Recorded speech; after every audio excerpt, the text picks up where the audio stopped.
పూరా లోకల్. వీరరాఘవరెడ్డి సినిమాల్లో పాటలు పాడడానికి ఎందుకు ట్రై చేయలేదు? ఇంత బ్రహ్మాండమైన గొంతు ఉంది, అంటే మంచి, అంటే చాలా క్లిష్టమైన కష్టమైన పదాలు మీరు చాలా అవలీలగా పలుకుతున్నారు.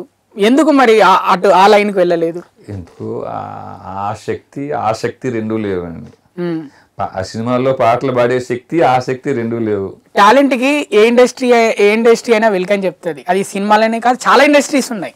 అంటే బయట అది ఏ విధమైన టాలెంట్ అని ఉండండి, అది ప్రజలకు వాళ్ళని ఆనందింపజేసేది, రంజింపజేసేది ఏదైనా మీలో ఉంది నిజంగా. అంటే మీ గొంతు బాగుంది, మీరు బాగా వాడుతున్నారు.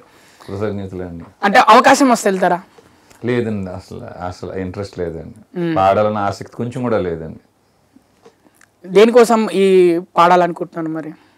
ఇప్పుడు ఈ విధంగా చెప్తున్నారు కదా. నేను గొప్పగా పాడే అంత సింగర్ని కాదండి. అంత పెద్ద గొప్ప పాటలు పాడేసి అంత ఏమంటారండి, అంత టాలెంట్ ఉండి అంత మరి ఎందుకు ఇప్పుడు ఈ విధంగా పాడుతున్నారు? ఎందుకు ఈ శ్లోకాలు ఇవన్నీ చెప్తున్నారు? లేదండి, ఇది నా తృప్తి కోసం అండి.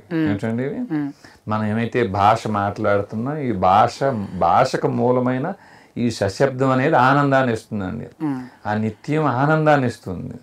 ఒకవేళ సినిమాల్లో పాటలు పాడే శక్తి నాకు ఉండి నాకు అది ఆనందాన్ని అది ఇస్తే అక్కడికే వెళ్తున్నామండి. అక్కడ మనకు అనిపించట్లేదు. సో ఇప్పుడు నాకున్న కొద్దిపాటి పరిజ్ఞానానికి చక్కగా త్యాగరాజ కీర్తనలు వినడానికి, అన్నమయ్య కీర్తనలు వినటానికి ఎంత పరిజ్ఞానం కావాలో అంతా ఉందేమని అనుకుంటున్నామండి.